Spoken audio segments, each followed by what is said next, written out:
Hello, everyone, and welcome in. Happy Wednesday evening. Happy early National Signing Day. My name is Bryce Koon. We're locking you here on the live Bengal Tiger recruiting show. And make sure that you follow us on all those platforms. You can catch it right down there at the bottom. You can follow us on X or Twitter. You can subscribe on the YouTube channel. Obviously, if you're watching on YouTube, we appreciate you. Make sure you like, make sure you subscribe, and make sure that you set up those notification bells so you know when the latest content drops here on the channel. For some reason, you're not subscribed to the Bengal Tiger, head over to On3, click on that LSU tab, and you'll find us right there. Myself, Matthew Rooney, Shay Dixon, as we get ready to cover what is just going to continue to be a whirlwind of LSU recruiting, staff, and portal news. So make sure you lock it in. You can get that first week for $1 and an annual subscription to The Athletic.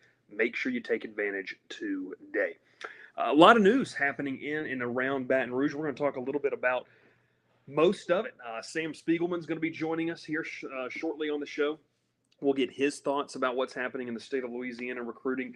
Also there as well in terms of what's also next. Lamar Brown, the big domino that has not fallen yet after that Sunday night meeting with Lane Kiffin. So my name is Bryce Koon. Lock it in, and let's talk a little bit about what's happening across the LSU recruiting landscape. Happy early signing day.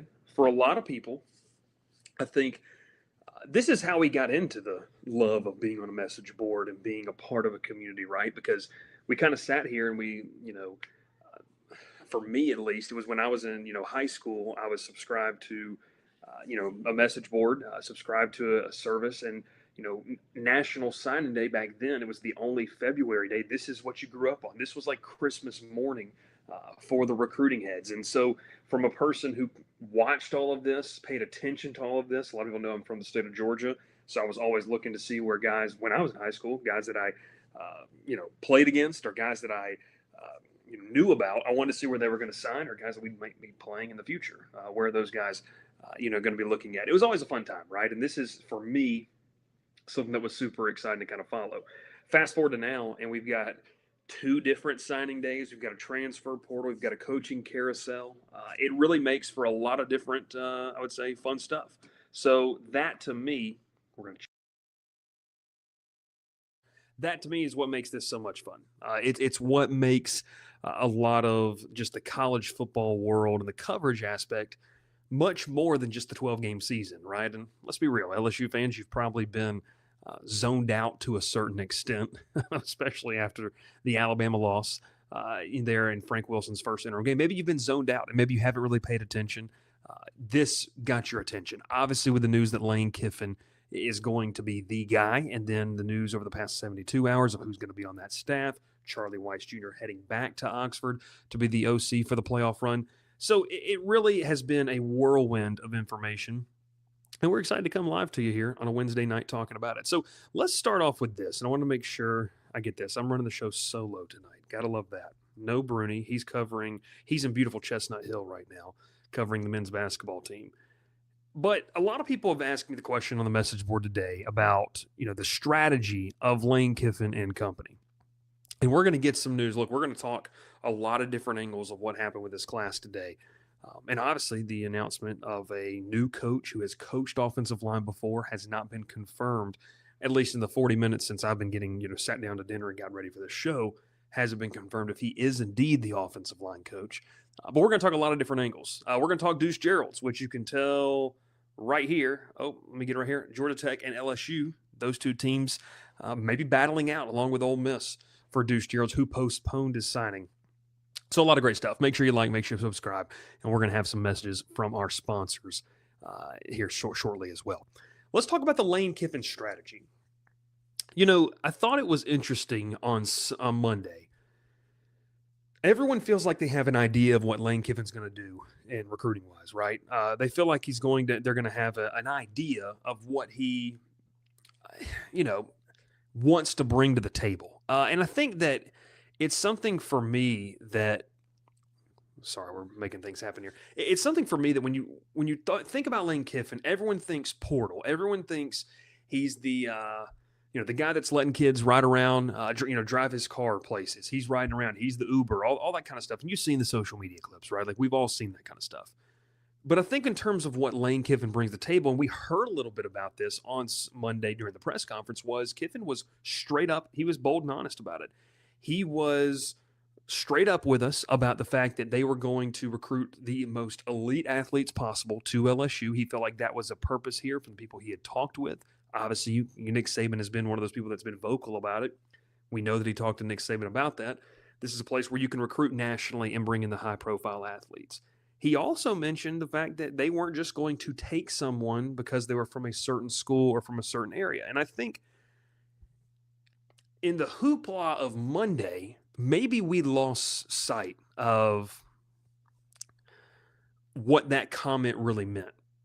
24 hours later, and we're going to talk about who's in and who's out, we saw a lot of that come to fruition. Kenny Darby, not going to be a part of this class. We saw Jalen Chapman not going to be a part of this class. Well, we saw a lot of the things that I think we had come accustomed to seeing of, hey, LSU is going to keep that relationship alive at said high school because it's important to recruit the state and build the fence around Louisiana. And I think it still is. And I think Kiffin understands that. But what I don't think is going to happen is that Kiffin's going to be held hostage by being in this state and solely only looking at this state. And I think it's a catch-22 a little bit for people who, want the elite talent out of this state, which you should get year in and year out when you're LSU, but also want to be in the boat where they're sitting there telling themselves, hey, it's one of those situations where if there's an elite guy in Texas, if there's a really good player out of Georgia or Florida, you need to be a major player for them. We can't box ourselves into just saying, well, there's the 3-star in Louisiana, and we want to go make a move for this 4 or 5-star in Florida or Georgia or Tennessee or California. Now, look, that's going to rub a lot of Louisiana people the wrong way, and I completely understand that. I understand the frustration of wanting to be having guys from the boot, right? The thing for me is Kiffin is going to have a broader stroke with the paintbrush in terms of this. And I think that's what maybe we just glossed over and we just said, oh, yeah, he's going to recruit. We know he's going to be a national player. When the portal opens, and I said this on a radio show yesterday, when the portal opens that is going to – any name that enters, LSU might be involved just because that's what it was at Ole Miss with Lane Kiffin. And so you're going to recruit this state. You're going to lock down the elite talent. But what I think, and look, you saw it, right, with Myritt, the center out of, Miami, the center guard combo. Like, I'm not saying that's a straight-up switch or a straight-up trade. That's someone that he and his staff have evaluated and they felt like was better than the option with Jalen Chapman. And that's not me saying that. I think that's just kind of what you looked at it and you just kind of said, okay, he's there and you're making that move, and what are you going to do with it now? Well, Jalen Chapman's going to move on, and they're going to bring in Ryan Myritt. The same thing with Kenny Darby. Kenny Darby, an electric athlete out of Airline up there in North Louisiana, a player that they obviously moved on from. Kenny Darby has other options that he's signing with. They go in and bring, a guy in Barber who I'm really, really high on and I think can be an elite athlete and a great player in the Lane Kiffin system. That was a guy who's committed to Ole Miss. They're obviously in the mix. They brought in Braden Allen, who is a in-state kid who had been courted by Oklahoma, visited LSU a couple of weeks ago. So all that to say is Lane Kiffin's strategy, I believe, he's not going to be pigeonholed into just being this guy that we're going to take 20 kids from Louisiana and to keep relationships. Look, there's relationships you need in this state. There's relationships that you have to have in this state. But he's not going to take a guy just for the sake of it. And that's essentially what he told us. And then I think he backed it up with the actions of what we saw this week. So I think that in totality is just the Lane Kiffin strategy, right? So as we kind of navigate the 2027 cycle will be very, very interesting. But I think that we kind of sit with this and we realize when you give a guy autonomy, and that's what everyone wanted, right? No one wanted the CEO. They were tired of that. They wanted a guy who was hands-on in the nitty-gritty of this, making decisions, putting himself in that position, not having an athletic director come in and make decisions. You have a GM that's going to assist you, but you are the guy. That's what LSU fans wanted. That's what we sat in, for a month and talked about on the message board. That's what a lot of the fans wanted. Well, now you've got that. And so you're going to have to reap some of the benefits and perceived falls of that. And I guess the fall of that is that you're not going to be able to direct him what you want to do. He's going to do what he wanted to do. I sit and think that if you want the best outcome, you've got to let the head guy have control. And we'll see what happens. We'll see what happens with that. So that's the Lane Kiffin strategy, I believe. And so it takes us straight to, and we kind of hinted at this, who's in and who is out. So let's talk about this, right? Let's get into this because I think it's important to look at who is in. And we're going to ask more about this later. Bryce Martinez, I mentioned this in my Tidbits piece today. Bryce Martinez is a guy that he obviously is signed, sealed, delivered. He is a 4-star out of Gonzales, East Ascension High School, complete athlete. The biggest thing when I looked at his film and what he's gotten better at is his footwork. Little bit of a lumbering guy. I think his junior, maybe sophomore, junior, his senior year, he has really done a great job. He's sitting around 290. He's an elite athlete on the outside. He could slide in and play guard if you needed him to. But I just think that Bryce Martinez brings an athletic ability with bend at the tackle position that you haven't had in the past couple of cycles. So I like Bryce Martinez. Is he a day one starter? We're going to hold off there. We're going to, hold off on that one. I'm not going to make any proclamations, but he's a top 100 player, top 5 player in the state, and a top 10 tackle in the country per Rivals, the Rivals industry ranking. Continuing down that list, we'll skip over Finney Jr. right now because we'll talk more in depth about him later. Jabari Mack is in the fold. That's obviously a really big one. Longtime LSU commit. The Destrehan to LSU pipeline continuing to grow. Mack, 6 foot 200. Look, every single time I've seen this kid, he is a physical 200 pounds. And I think that's what a big calling card of his is. So Rivals has him a top 155 player in the country. He is a top 5 player in the state. Number 4, he is a top 25 receiver in the country. Jabari Mack, you know him, you love him. Go watch the tape, check him out. A guy that I'm really excited about, and I was looking more, is the Clay Chalkville, Pinson, Alabama native Corey Barber, 6 foot, 185 pounds. What I can tell you about Corey Barber, and just watching some of the tape and talking with some people who have covered this guy at the high school level and some people who have scouted him already, is that he can attack at all 3 levels, and his ability to make plays after the catch is something that Lane Kiffin, Charlie Weiss Jr., and Coach McDonald loved when they were at Ole Miss. That's why they wanted him. It wasn't just about getting him the football, it's what he could do afterwards. And look, it shows up on the tape. And look, everyone's highlights are just the best of, right? It's the best of what you're doing. But with Corey Barber and what he did, I think during his high school career, look, he's a top 150 player in the country. He's a top 10 player in the state of Alabama. He's another top 20 receiver. You have 2 top 25 receivers in this class right now. Barber, to me, is maybe, and I think Jabari Mack is a very good receiver too, but I think they complement each other very well. Jabari Mack, physical, explosive. Corey Barber, one thing that I was told about him, and football guys will get this, and football people will get this, his ability in small areas to make the right cut, or explosiveness in the short areas, in the small areas. It's what makes the difference. It's what turns an 8-yard slant route into a 20 to 25-yard game, because he's able to make one move off of the route and just be a dynamic player for you. So that's one thing about Corey Barber that I think I really like, and I'm excited to see him, obviously, when he gets on campus. Continuing down that, Aiden Hall, this is obviously a long-time commit. A lot of fans know who he is. One of the top players in the state of Louisiana, one of the top safeties in the country as well. The Rivals industry ranking has him as a top 200 player in the country. We know Aiden Hall, physical, can play in the box. I thought that was, phenomenal for them to make sure they got him today.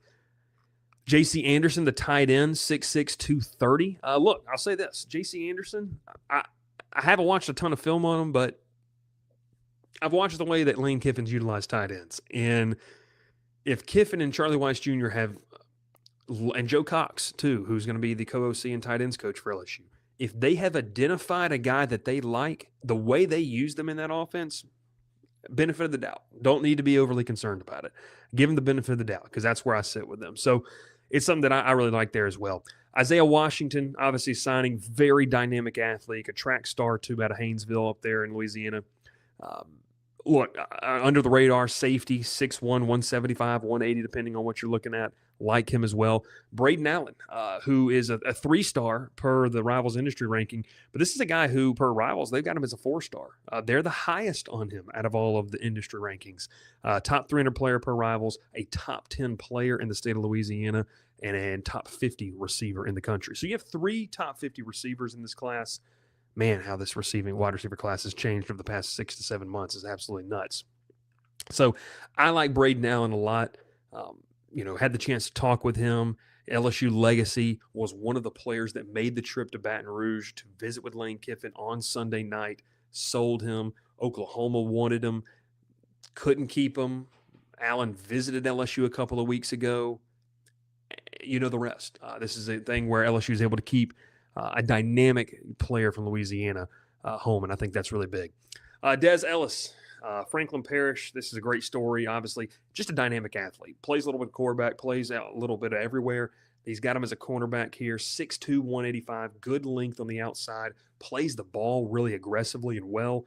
That's something that Corey Raymond's going to love to have in that arsenal there as well. Once again, Rivals, the highest ranking on him, top 300 player, top 10 player in the state. Love his ability. The one thing about Des Ellis I like is I love his ability to be able to understand both sides of the football. He's played a little bit of quarterback. He's played wide receiver. He's going to be playing corner at the next level, it looks like. And this is just a kid who straight up understands what he's looking at, understands what he's doing. So without further ado, I'll stop rambling, and we'll bring in my guy, Sam Spiegelman. Sam, we appreciate you, my friend. Thanks so much on a busy, busy early signing day for taking 5-10 minutes out of your time to talk with us. Happy to be here, Bryce. Let's start off, Sam. You've covered a lot of these, man. You have talked a lot about these things. Where does this rank in the craziness in Louisiana and just LSU specifically with all the changes of the past 72 hours?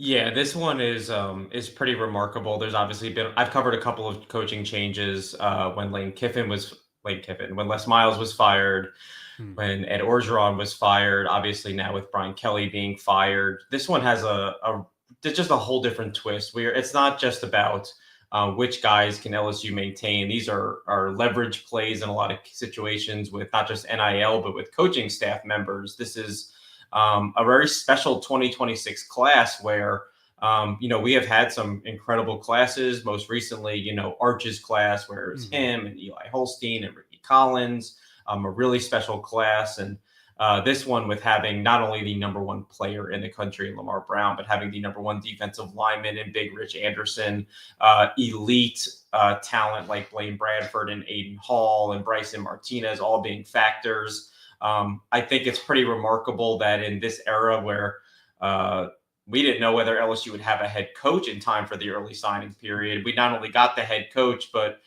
we are seeing just waves and waves and waves of transgressions to follow, what that means for this class potentially, and then what it means for this coaching staff and so many other things.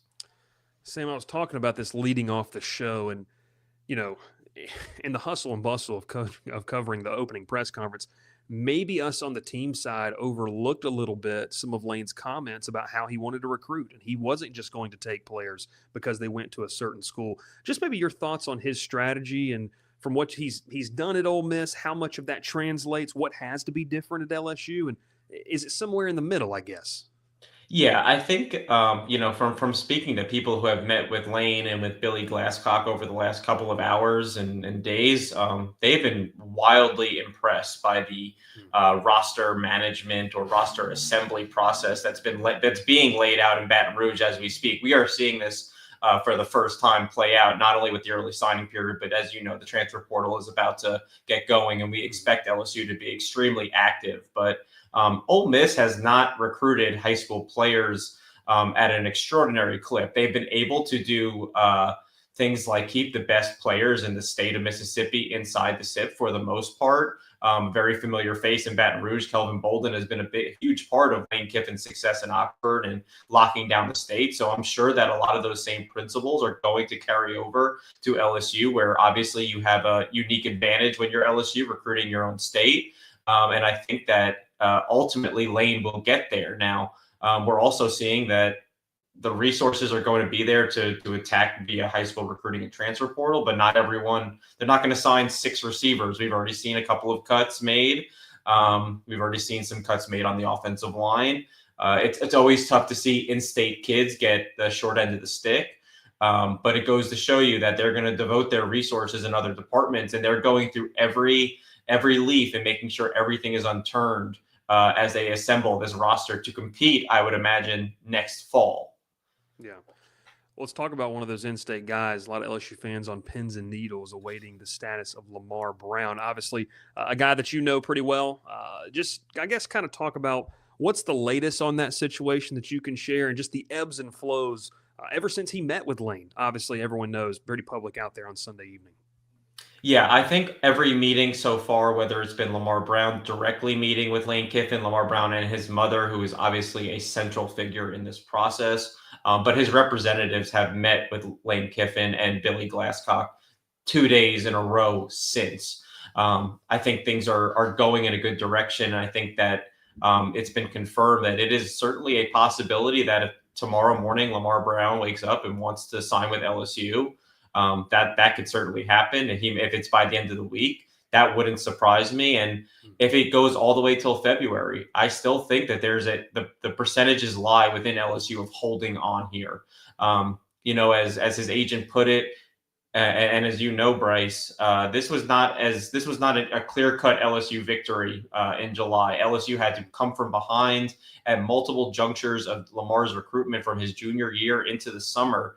A&M had been the favorite, and that's not consistent, but at times he was close to committing to LSU. At times he was very close to committing to the Aggies. Frank Wilson and Blake Baker played central roles in making sure that Lamar Brown took his final official visit on June 20th weekend, and since then, the rest is history. As you know, he's been to every single game at LSU before and after Brian Kelly was fired. I think if everything lines up, he would like to be a Tiger. His representation is making sure that he pays attention to who is either retained or who is hired.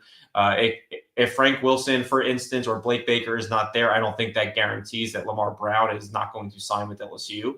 He just wants to know who that staff is and how much appreciation and love that they can show him his path in Baton Rouge, just like Frank Wilson and Blake Baker did the first time around. And we know that A&M has continued to speak to him. We know that Miami still swung away. Again, all signs point to him signing with LSU, whether that'll be this week or in February, to be determined. But Lane Kiffin has to assemble the staff, and he's got to take the time with that staff to make Lamar Brown know he is the top priority for 2026. I've got to ask the question, Sam, so I'm going to put you on the spot here. Frank Wilson not being at LSU, what type of effect would that have? And that's obviously something we don't know concrete quite yet, but obviously – with whichever way this thing goes, if Frank Wilson is not at LSU, how does that affect just the relationships in this state? And what's the view of Lane Kiffin, I guess, making a massive move like that? It would certainly be met with some hostility. We're seeing players.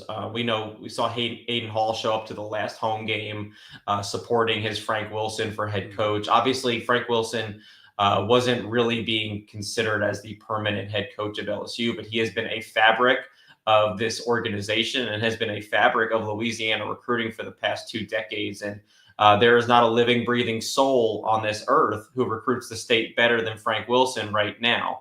I think that Lane Kiffin understands that. And I don't know how Frank Wilson, factors in to what his plans are for LSU and whether that's a role on the field coaching or that's a role somewhere in that front office where he could be a major asset.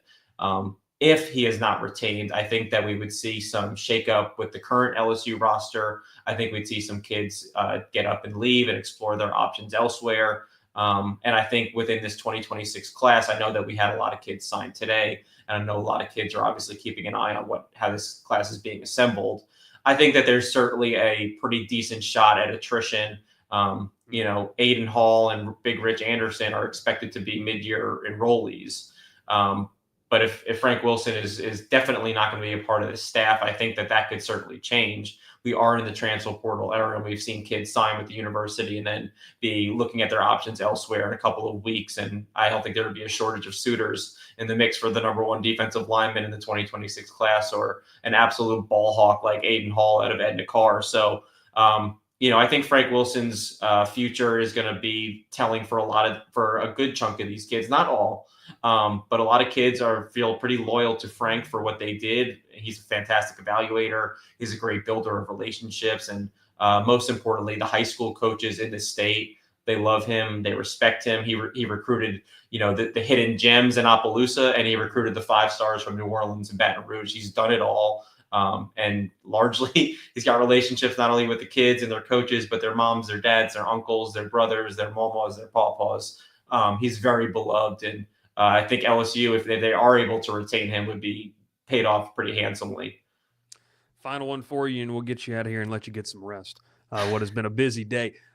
Deuce Gerald's obviously plays at Collins Hill up there in the Atlanta area, but a ton of Louisiana ties. The connection with Frank Wilson, his father, pushes back that commitment date, or the signing date, I should say. What's your gut feeling on this? Georgia Tech is making a push after missing several defensive linemen. Ole Miss consistently trying to be in the picture with Deuce Gerald as well, and they have been. What's your take on this as we kind of near, which we expect him potentially to sign on Friday? Yeah, I think this is beginning to trend away from LSU.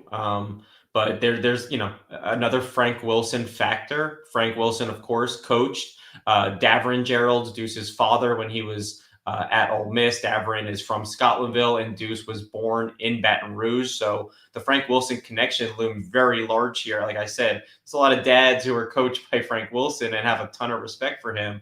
And that's a huge reason why Deuce Gerald, one of the most coveted defensive linemen in this class, went to LSU, which was a bit of a dark horse behind Ole Miss, Ohio State, Oregon, and Michigan in different parts of his recruitment. I'm told that Georgia Tech is getting very competitive, not only with their NIL offer, but like you said, they've missed on a couple of targets, and they are getting hungry to try to keep the all-time Georgia sack leader in the state. There's a lot of pressure on schools like Georgia and Georgia Tech when those sort of things happen. I think Brent Key, now that we expect him to be in Atlanta long-term, is trying to continue to pull these rabbits out of his hat. And we're also hearing that Ole Miss, where his father played collegiately, is making a run. Pete Golding is another Louisiana guy that I expect to be fighting his old buddy Lane Kiffin for recruits, not only in Louisiana, but in places like Georgia, where Ole Miss has been red hot, especially in this 2026 cycle. Maybe Deuce is exploring what this option at Ole Miss would be like with Pete Golding at the helm. He's also got a fantastic relationship with Ole Miss. They might want to keep that legacy going, but until Frank Wilson's role is solidified, we know that Deuce Gerald intends to sign this week, and if there's still uncertainty, it opens the door for Georgia Tech and also Ole Miss to get in here. Sam Spiegelman does a fantastic job over with Rivals. Sam, get some rest and maybe turn the phone off for a couple hours and get some rest. What has been a busy Wednesday, and we look forward to more of your content, my friend. I think the phone is already about to die, so I'm going to follow your advice, Bryce. Appreciate all the good work that you and Shay and the folks over at the Bengal Tiger are doing, my friend. Thanks so much. Appreciate it, Sam. Sam Spiegelman does a fantastic job, and he's a big reason why you should take advantage of that On3 subscription. Look, it's a fantastic deal. You need to take advantage of it. Once again, hitting that again, Sam, with great tidbits and nuggets for free right here on the podcast. That's the reason you need to get in, because you get that on the daily over at the Bengal Tiger. It's a fantastic thing. I want you to be a part of it, and I want you to come hang out with us over there. A quick message from one of our sponsors. When we come back, we're going to talk about Haven Finney Jr. We're going to talk about some of the other things in this class and maybe even a little Blake Baker conversation right here on the Bengal Tiger live recruiting early signing day show. This podcast is sponsored by BetMGM, the betting partner of On3. They have another new promotion going on, odds boost token for college football throughout the year. Definitely get on there. I don't know if y'all have been watching the podcasts, whether it's Shay, whether it's Bryce, whether it's myself. We always have our best bets. We talk about them on the podcast. We also write about them on the Bengal Tiger On3. You can check those out. When you get on the app, you can just look. They always have promos, whether it's a boost, a profit boost, a same game parlay boost, anything like that. So you can always get those deals. And if you are a new player, they have an offer of up to $1,500 to get paid back in bonus bets if you don't win. So go check them out. BetMGM, the official partner of On3 and the Bengal Tiger On3. That's where I get all my final lines. That's where I get all of my betting picks from. So check us out and check out BetMGM. We really appreciate them for sponsoring this podcast, and we will continue to utilize them throughout the year, and they will continue to sponsor this podcast here. Gotta love some Matthew Bruni talking about BetMGM. He was on a heater this year, 11-1, I believe his final record was throughout that. We appreciated Sam Spiegelman coming on and talking with us. Do want to let y'all know Shea Dixon will not be joining us tonight. He's getting a little bit of rest because he has been around the clock for all that content. You can head over to the Bengal Tiger. Like I said, $1 for your first week, and then you can push that into an annual subscription, but you also get the Athletic for free. Great combination that I want you to take advantage of. Just texting with some people, and obviously the news kind of coming out right now. Football Scoop reporting that Austin Thomas will not be a part of the staff going forward. So, look, Billy Glasscock was brought down to be the general manager. Not a lot of, I guess it's not a massive surprise that Austin Thomas is not going to be a part of the staff. Thomas left LSU or left Ole Miss to head down to LSU. There had been some rumors about the relationship between Kiffin and Thomas. Now we do know that Thomas will not be out there. Once again, sources telling Football Scoop that Lane Kiffin's making changes. Austin Thomas will not be a part of the staff. And look, Billy Glasscock's going to be the GM, right? And it's like what I led off the show with. If you're going to give a guy control and say, we want you to go do your best job to do this, you've got to be willing to go with the ebbs and flows and deal with the blows of not maybe having some of the guys you want. And that's not just a Frank Wilson. It's not just a Corey Raymond, which we'll talk about that in a second.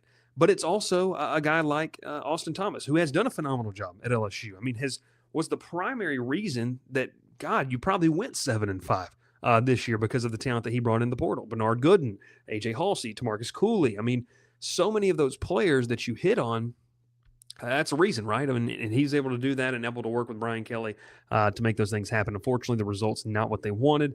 And now Austin Thomas, from what we believe, once again, Football Scoop reporting that the staff, he will not be a part of the staff moving forward. So let's keep rolling. Sam had some fantastic stuff. He really covered the Lamar Brown watch for me in that. So we got two more things, and then we'll get you out of here on a Wednesday evening. The Haven Finney Jr. update. Let's talk about it. Well, this is a player that is a dynamic player, has wanted to be at LSU from the time he committed. I mean, like, when you talk about this day and age of recruiting, and you talk about the ability to, I mean, Sam said it, like, Lamar Brown has been at every single game known to man, it feels like, for LSU. And now you have a guy in Haven Finney Jr. who's sitting there and made multiple trips from out in California, out west, to be in Baton Rouge. Made multiple game day trips, made multiple trips over the summer to make sure he was there. Never wavered on his commitment. This is a prime example of, feeling a little bit uneasy.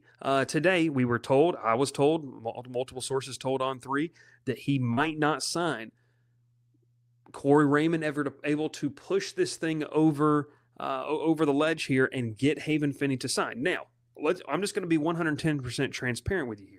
Haven Finney's signing with LSU because of his relationship with Corey Raymond and his want to be a Tiger.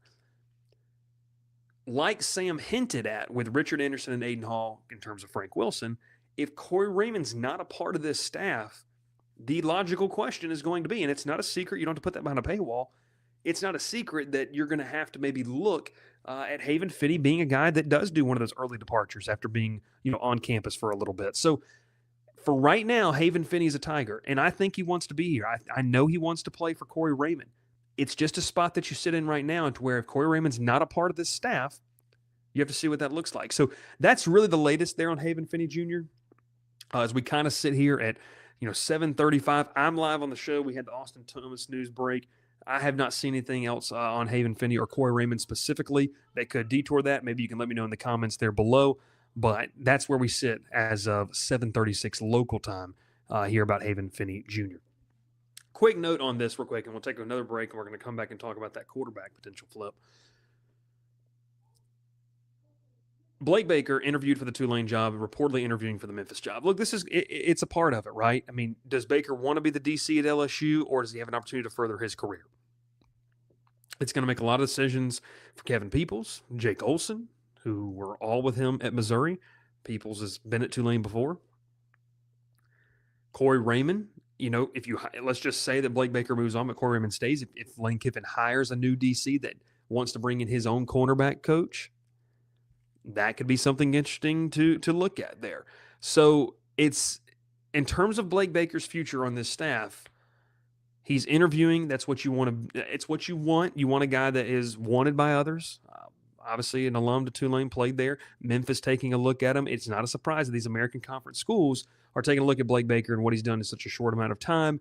And you know as well as I do, if you're on the site and you read and watch the interviews that we do with players, total players coach, has a lot of the similarities, in my opinion, of a John Sumrall. So that's why it makes a lot of sense. So that's kind of that update there. We're going to take a quick break, and then we're going to wrap tonight's show up talking about a quarterback flip. Could it happen? We'll see. Are you an LSU fan looking to get the best prices on tickets no matter where you're going, whether it's an LSU football game, Saints game, Pelicans game, maybe a concert venue? Well, look no further than Game Time, our sponsor for this podcast. Game Time is a reliable ticketing partner and honestly just shows everything you need on its website, on the app. The ticket prices you see are what you get because they include fees. Whether you're going to an LSU football game, whether you're going to a music concert or anything in between, Game Time is your place to get those tickets. And use code ON3, that's ON3, to get $20 off your first purchase. And that's the case whether you're doing it on the mobile phone or on the computer. You can customize your spot. They give you a view of what your seat would look like. Everything you need is on the Game Time app. So thank you to Game Time for sponsoring this podcast. Check out Game Time. Thank you to them for sponsoring this podcast. Again, code ON3, that's ON3, the number 3, for $20 off your first purchase. All right, shout out Bruni once again, killing it on those ad reads. Let's talk as we wrap up here about the quarterback flip. Now, look, it was reported today, and it's kind of out there publicly, so I'm more willing to talk about it here, and you can check out the latest updates over at On3 at the Bengal Tiger. But Steve Wiltfong reporting this morning that LSU trying to get back in the picture, Lane Kiffin pushing for a quarterback signee. Now, this would be the first quarterback signee since the Colin Hurley signing, which was now, feels like forever ago. I believe it's a 2024 class that he was able to get.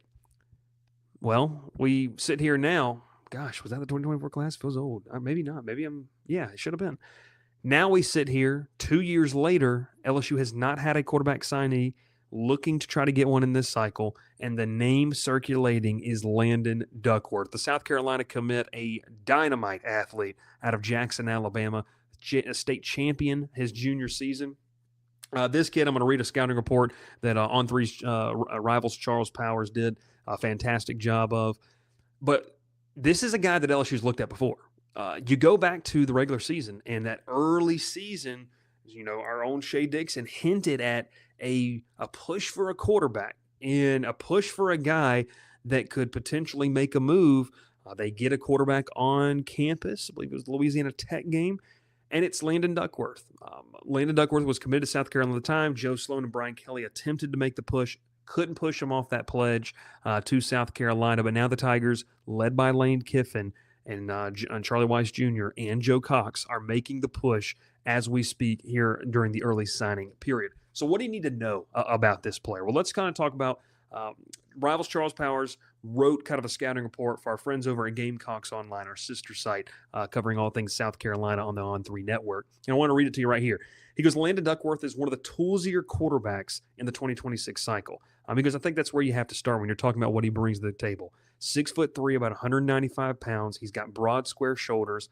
And I think he's going to easily play in college at maybe 215 to 220 in no time. He's a really good athlete for his size.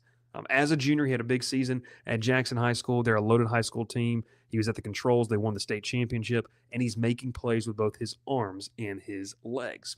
On that skill set as a quarterback, I think he's really just scratching the surface, Powers says, of what he could be when you look at the physical tools, the movement, the athleticism. There's a lot of potential to be a dangerous dual-threat quarterback at the next level. He shows the ability to pick up yards on long runs, and he has the arm to push the ball vertically. LSU fans love to hear that, and stretch the field. If you have a guy that can do that, they can stress defenses in multiple ways. That's a lot of the name of the game in college football in this modern era. The last tidbit I want to put on there, and just in terms of what he is the development of this year and in the future. He says, I think he's a guy who's probably going to need some time and will benefit from maybe sitting a year or two and continuing to work on his mechanics, just based on what we saw from him in the offseason. I thought he made impressive strides from February to when we saw him last at the Elite 11 finals in June, just with his mechanics. He's been progressing with a private quarterback. He looked much better at the Elite 11 finals. And some of the progress that he has made showed at the Under Armour Atlanta camp back in February. Senior at Jackson, they felt like they were loaded. I'd be surprised if they win another state championship. I have no idea what they're doing in the playoffs right now, but we'll see. So where is LSU in this process? Look, playing for Lane Kiffin, when you watch this kid's tape and you read the measurables, you look at the scouting reports, this is a potential dream situation of a quarterback that you could put in. And right now, let's just face it, LSU is hungry for a quarterback. They're hungry for this. Now, the reports kind of coming out today from the Gamecocks Online folks maybe had said a little bit that, hey, LSU's really making a push here. South Carolina's not out of it. Where does this thing end up? Duckworth didn't file his paperwork early today, so that's obviously a plus for LSU as they're looking in this thing. But I'm telling you one thing. If you bring in Duckworth at LSU under Kiffin, you give him his high school quarterback that he can develop, while also you've got an opportunity. So you've got your plan for the future, then you get ready to go into the now. It's how, Charlie Weiss Jr., Joe Cox, and Lane Kiffin want to set up this offense, this offensive future. They want this to work. Steve Wiltfong put in an RPM for him. Shea Dixon put in an RPM for him. Things seemingly trended that way throughout the rest of the day. Has not signed as of right now. So in terms of what I'm looking at here, is it fair to feel confident? Maybe cautiously optimistic is the word that I'm going to use on Landon Duckworth here tonight about what could happen. Could he sign with LSU? We'll see what happens. Things can change at the drop of a dime here. We could be talking about something completely different. But as of right now, once again, I'll lock it in for the people that South Carolina fans that want to clip this. 7:43 on Wednesday evening, Central Standard Time. I feel cautiously optimistic about where LSU sits there with Landon Duckworth.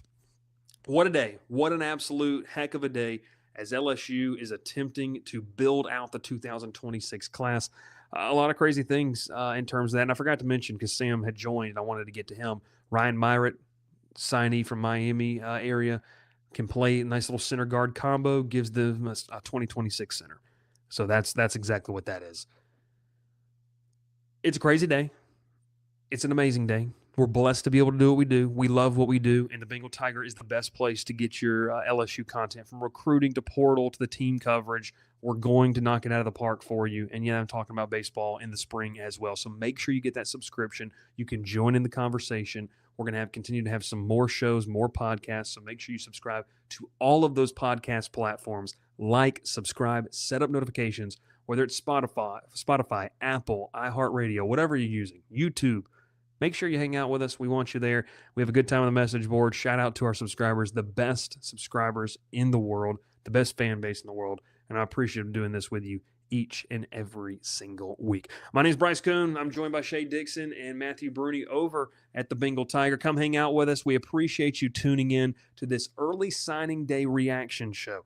We can have more tomorrow, more on Friday. So make sure that you stay tuned to what we've got going on. We appreciate you. We will see you next time. It has been a lot of fun. Thanks so much. Bryce Koon, we're out of here on a Wednesday evening. Get some rest. We'll see you next time.